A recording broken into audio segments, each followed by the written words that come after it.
साथियों नमस्कार, मैं हरिश्चंद्र बर्णवाल इस वीडियो में आप सभी का स्वागत करता हूं। दोस्तों, सोनम वांगचुक का लगता है पूरा का पूरा तंबू उखड़ गया है। ये जो जंतर मंतर पर कॉकरोच जनता पार्टी ने पूरा बोरिया बिस्तर लगा कर रखा था, वो सब कुछ उखाड़ करके फेंक दिया गया है। आप कहेंगे कि अचानक से सरकार ने ये कदम क्यों उठाया, आखिर इतनी बड़ी कार्रवाई क्यों की गई? तो उसके पीछे की कुछ ऐसी कहानी है दोस्तों, जिसके बारे में सुनकर आप हैरान हो जाएंगे। इतनी बड़ी घटना है दोस्तों, और तभी लगता है कि ये मोदी सरकार इतना संयम क्यों रखती है, इतना इंतजार क्यों करती है। कल मैंने आपको दिखाया था दोस्तों कि किस तरीके से संसद पर हमले की 12 साजिश रची गई है। आज आपको एक नई कहानी दिखाता हूं दोस्तों। कल मैंने पहली बार कहा था दोस्तों, किसी भी मेन स्ट्रीम मीडिया ने कहा नहीं। आज मैं आपको दिखाता हूं। आप जानते क्या हुआ है? संसद पर हमला, प्रधानमंत्री मोदी के खिलाफ साजिश। लेकिन इस बीच में दिल्ली पुलिस के 50 जवानों पर हमला किया गया है दोस्तों। लिंचिंग की कोशिश की गई है। आज मैं उसका आपको एक झलक भी दिखाना चाहता हूं। और जब आप 50 जवानों पर हमला करेंगे तो क्या होगा? पूरा बोरिया बिस्तर उखाड़ करके फेंक दिया है। आज इसी कहानी को डिकोड कर रहा हूं दोस्तों। मैं जरूर कहूंगा कि ये देख लीजिएगा कि अब सोनम वांगचुक दोबारा जीवन में आंदोलन कर नहीं पाएंगे। अभी लेह लद्दाख में किया था, क्या हुआ? अब दिल्ली में उनको भारी कीमत चुकानी पड़ेगी। मेरा निवेदन है दोस्तों, जरूर कमेंट कीजिएगा। आप अगर देशभक्त हैं, देशभक्ति की ये परिभाषा होती है दोस्तों कि देश के विकास की राहों में हम भी खड़े हो जाएं। बिल्कुल ये नहीं देखना है कि सरकार है तो हम विरोध करेंगे ही करेंगे। तो आज की कहानी में ये सारी चीजें आपको दिखाने जा रहा हूं दोस्तों। मेरा निवेदन है, जरूर कमेंट कीजिएगा। आप सभी को जय सिया राम इसी अभिवादन के साथ शुरुआत कीजिएगा दोस्तों। कुछ 2-3 विंडो भी आपको दिखाता हूं। पहला 3 विंडो देखिए। सोनम वांगचुक ने किस तरीके से कांड कर दिया है, किस तरीके से वो उलझे हुए हैं, उनकी उलझन जरा दिखाता हूं। सरकार से पंगा लेने वो लेह लद्दाख से दिल्ली आए थे, सबको हक है। अब देखिए 3 विंडो में मैं क्या दिखा रहा हूं। पहले वो शर्त लगा रहे थे कि मैं अपना भूख हड़ताल खत्म कर दूंगा अगर मगर वाली चीज तो अभी मैं दिखाता हूं। उसमें भी कुछ अभी जबरदस्त की चीजें मिली है। और दूसरे विंडो में क्या है, पता चला मीडिया वालों को कि खत्म कर दिया आंदोलन। मैंने कहा चलो बहुत बढ़िया। और तीसरे विंडो में क्या, I will continue my fast. फिर से वो बदल गए। यानी कुछ तो कंफ्यूजन है, कुछ तो ऐसा है जो सोनम वांगचुक को परेशान कर रहा है। वो समझ नहीं पा रहे हैं, कभी लग रहा है करें ना करें। तो ये सोनम वांगचुक के साथ जो कांड हो रहा है वो मैंने आपको दिखाया। अब एक दूसरा 3 विंडो दिखाता हूं। अमित शाह ने कैसे चमत्कार किया है, बेइज्जत करके दोस्तों भगाया है। पहला आप देखिए सोनम वांगचुक, मैंने इनका 3 विंडो दिखाया। अब ये भूख हड़ताल कर रहे हैं नहीं कर रहे हैं, किसको फर्क पता चलता है दोस्तों? किसे फर्क पड़ता है? आप सोचिए, अस्पताल के भीतर हैं और अपनी मर्जी से इलाज करवा रहे हैं। ये बात भी आप समझ जाइए। दूसरे विंडो में क्या, अभिजीत दीपके, इन्होंने भी सिर्फ 2.5 दिन में अपनी भूख हड़ताल खत्म कर दी। उन्होंने 23वें दिन में कर रहे हैं नहीं कर रहे हैं, ये कंफ्यूजन छोड़ दिया मैंने। लेकिन अभिजीत दीपके ने 2.5 दिन में खत्म कर दी हड़ताल। और तीसरे विंडो में देखिए, आयशा के 3 विद्यार्थी थे, समझ गए कुछ नहीं होगा। मांग भी नाजायज है, लोगों का समर्थन भी नहीं मिल रहा है। इन तीनों को भी अपना अनशन बेइज्जत होकर के खत्म करना पड़ा। क्या दिया सरकार ने? सरकार क्या बातचीत करने आई? बिल्कुल नहीं आई। एक और 3 विंडो दिखाता हूं दोस्तों। 3 विंडो, शाह ने कैसे चमत्कार दिखाया और बेइज्जत करके भगाया। पहले लाठी चार्ज क्यों किया गया, इसकी कहानी भी आपको दिखाऊंगा। उसके बाद आंसू गैस के गोले छोड़े। आप क्या समझते हैं कि सरकार मतलब हर वक्त समझ लेती है क्या कि ठीक है करने दो? उसकी भी अपनी कहानी है। लेकिन पहले लाठी चार्ज, फिर आंसू गैस के गोले, और उसके बाद जंतर मंतर से बोरिया बिस्तर समेट करके पीट पीट करके खदेड़ दिया दोस्तों। ये 3 विंडो। और उसके बाद अब आप आइए, मैं आपको एक बात बताता हूं।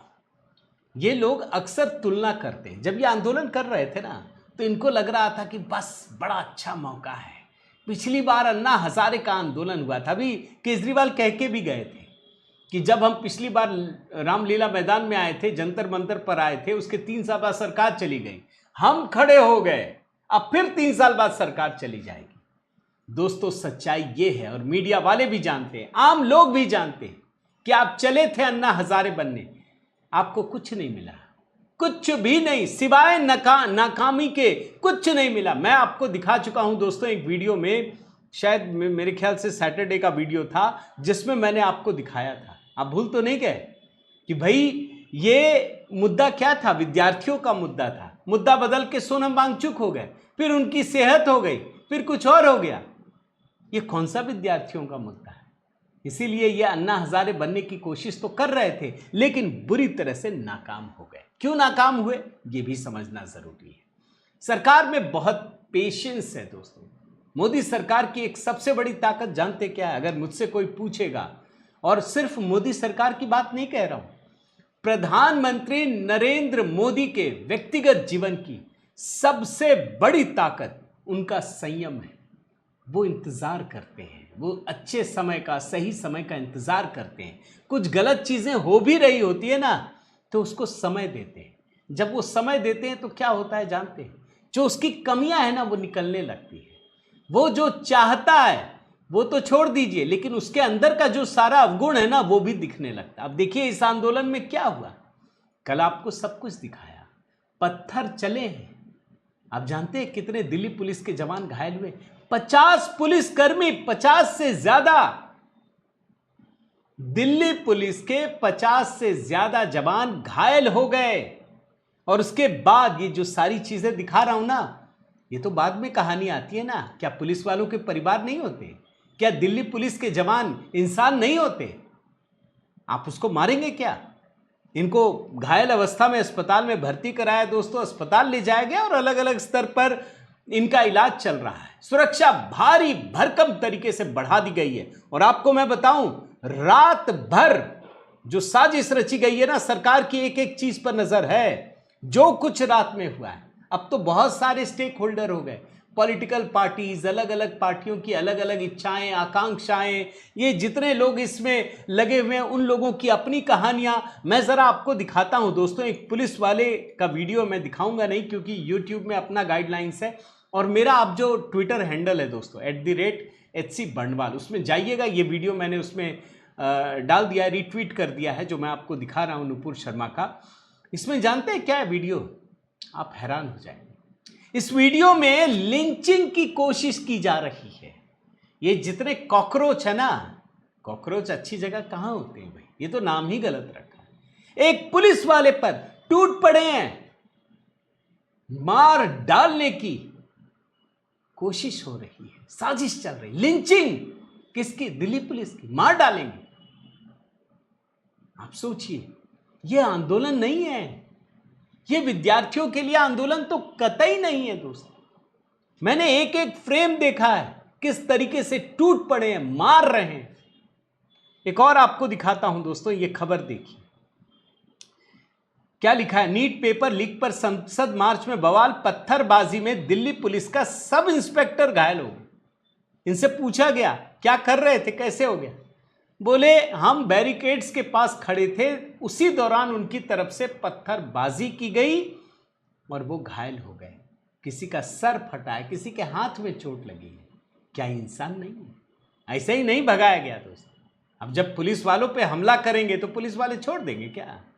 जब तक आप शांति से करेंगे, मोदी जी कुछ नहीं कहेंगे। जहां बैठना है बैठ जाइए, जो करना है करिए। ये लोकतंत्र है, आप चाहें तो जो चाहे कर सकते, लेकिन अगर पुलिस वालों पर हमला करेंगे तो आपको छोड़ा नहीं जाएगा। और इसीलिए दोस्तों आप देखिए, ये हेडलाइन पढ़िए, जंतर मंतर को खाली कराया गया, सीजेपी का प्रदर्शन मंच हटाया, सारे टेंट उखाड़े जा रहे हैं, पूरा बोरिया बिस्तर हटा दिया गया है। जो खबरें हैं, ये इतने तंबू गाड़ के बैठे थे ना, इनको लग रहा था कि बस यहां भी शाहीन बाग की तरह पूरा एकदम से बटेगा।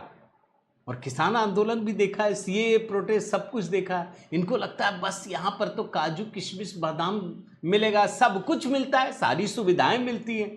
बहुत सारे लोग तो इसीलिए आ रहे थे। और हमने इसमें भी दिखाया दोस्तों कि लोग पेस्ट्री खाने आ रहे हैं, आइसक्रीम खाने आ रहे हैं, आजकल तो कई सारे जो फूड ब्लॉगर है वो भी पहुंच गए खाने पीने का टेस्ट लेने के लिए। कुछ भी कमी नहीं थी, सब खत्म, तंबू खड़ करके फेंक दिया गया। ये मैं आपको दिखा रहा हूं और आपको मैं अब सोनम वांगचुक की कहानी बताता हूं दोस्तों। आखिर यह आंदोलन क्यों फ्लॉप हो गया, यह सोचना चाहिए। अभी मैंने कहा ना, अन्ना हजारे बनने चले थे ना, यह क्यों फ्लॉप हो गया? कहीं से भी सोनम वांगचुक को राहत नहीं मिली। आज ये किस लिए लड़ रहे हैं जानते हैं? कल की बात बताता हूं मैं। दिल्ली हाई कोर्ट में इनकी पत्नी गीतांजलि आंगबो ने एक रिव्यू पिटीशन दायर किया है। किसके लिए? रविवार को दिल्ली हाई कोर्ट में गई थी कि हमको निजी अस्पताल में दिया जाए। दिल्ली हाई कोर्ट ने मना कर दिया, सिंगल बेंच। डबल बेंच में गई, इसमें चीफ जस्टिस डी के उपाध्याय और जस्टिस तेजस करिया की डिवीजन बेंच। अब कोर्ट ने क्या कहा सुनिए। दिल्ली हाई कोर्ट ने वांगचुक से जुड़ी सभी मेडिकल रिपोर्ट मांगी। सफदरजंग अस्पताल और एम्स के डॉक्टरों को निर्देश दिया कि वे उनकी पसंद के प्राइवेट अस्पताल में शिफ्ट होने की अर्जी पर फैसला लेने से पहले कोर्ट की मदद करें, क्योंकि सोनम की पत्नी निजी अस्पताल में भर्ती कराना चाहती है। जो बेंच है हाई कोर्ट की बेंच, उसने निर्देश दिया कि सफदरजंग अस्पताल, एम्स और प्राइवेट लैब द्वारा एनालाइज किए गए सैंपल पर आधारित सभी पैथोलॉजिकल रिपोर्ट हलफनामे के जरिए रिकॉर्ड पर रखी जाए। बेंच ने एम्स के डायरेक्टर इंचार्ज और संस्थान में इमरजेंसी मेडिसिन विभाग के प्रमुख डॉक्टर अक्षय से भी अगली सुनवाई में मौजूद रहने का अनुरोध किया है। और वांगचुक के परिवार द्वारा जिससे कंसल्ट किया जाता है डॉक्टर, उसको भी बुलाया गया। चलिए कोई बात नहीं, मैं इस पे सुनवाई होगी, मान लीजिए दे दिया गया। लेकिन इससे पहले क्या हुआ वो भी थोड़ा सा मैं बता देता हूं हिस्सा। रविवार को इनकी पत्नी दिल्ली हाई कोर्ट गई तो जबरदस्त झटका लगा। वहां जाकर कहती है कि हमको मेदांता अस्पताल, गुरुग्राम के मेदांता, जो आप जानते हैं एक 5 स्टार हॉस्पिटल है, शानदार हॉस्पिटल है गुरुग्राम का, भाई आम आदमी के वश का तो नहीं है, वहां पर शिफ्ट करने के लिए गई। और दिल्ली हाईकोर्ट की जस्टिस थी मिनी पुष्करना, सिंगल बेंच, रविवार का दिन था, उन्होंने सुनवाई की। वो कहती हैं कि हर जिंदगी कीमती है, आप क्यों जाना चाहते हैं भाई?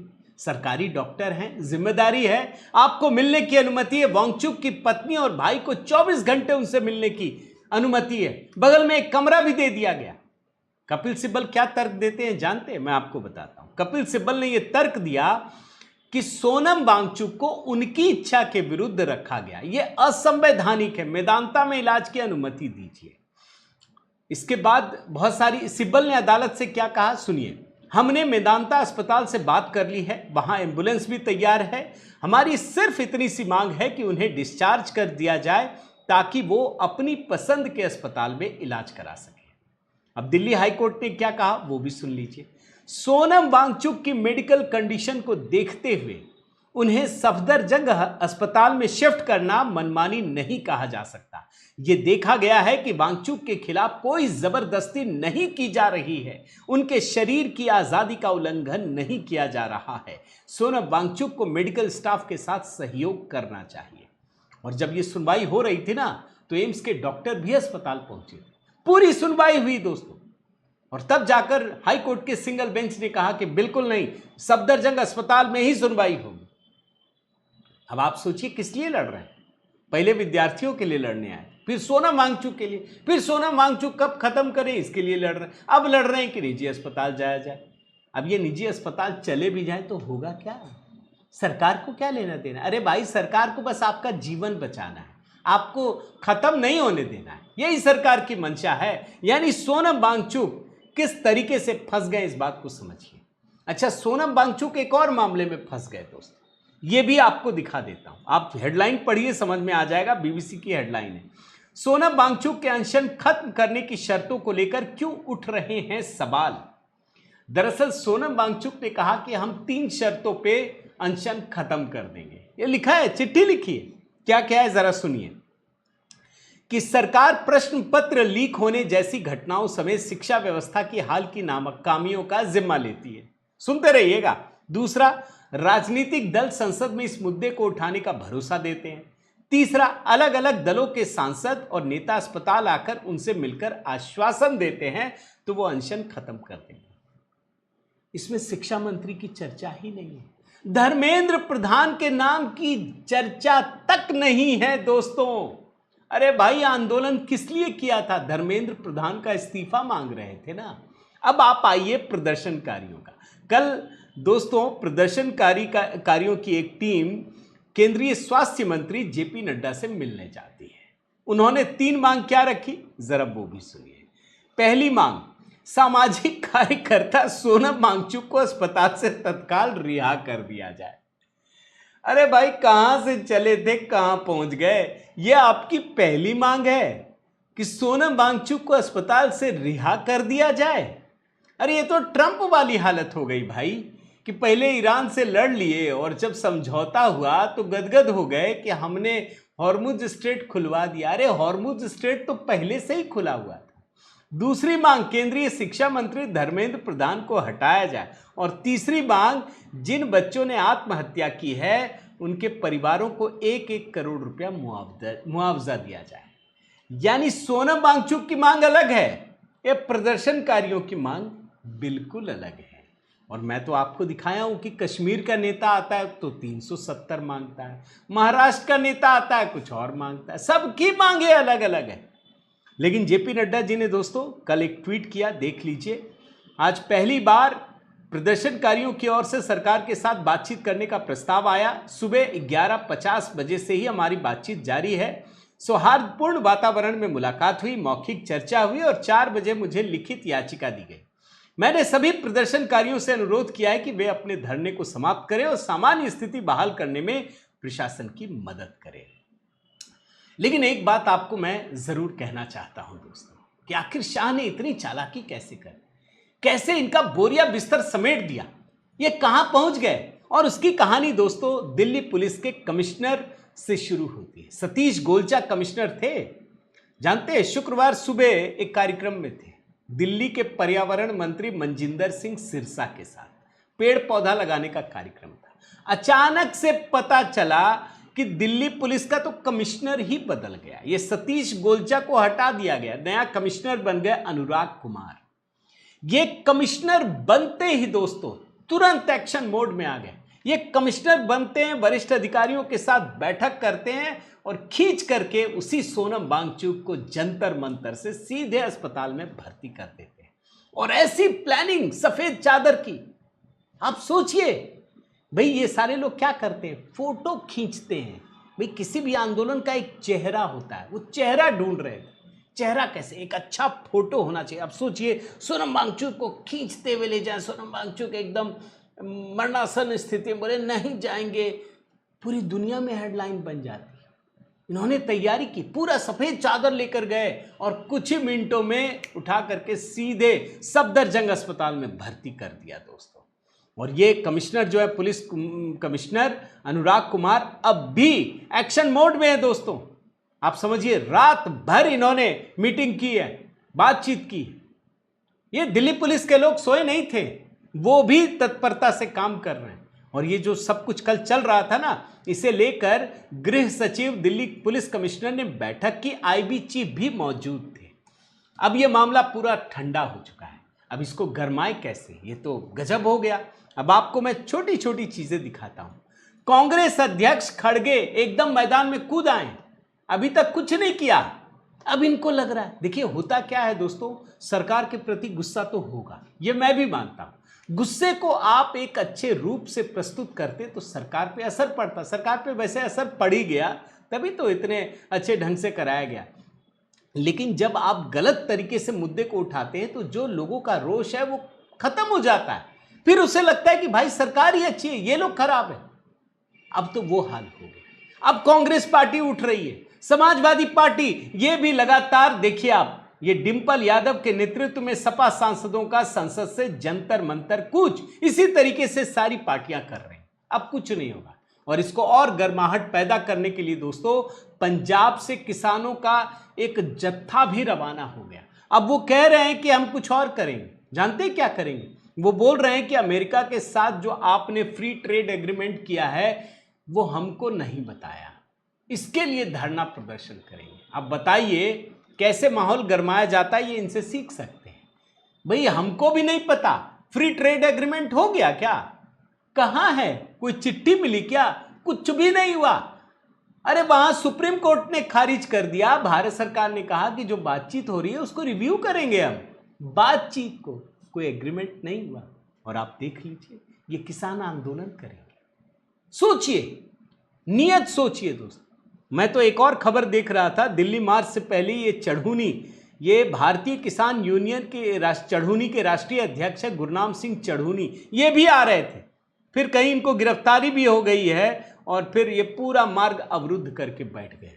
यानी एक बात तो मानकर चलिए दोस्तों, ये कोई एक ऐसी लहर चली, एक ऐसी साजिश चल रही है जिसमें मोदी सरकार को अस्थिर करने के कुछ ना कुछ जो फ्रिंज एलिमेंट होते हैं ना इधर उधर के, वो प्रयास कर रहे हैं।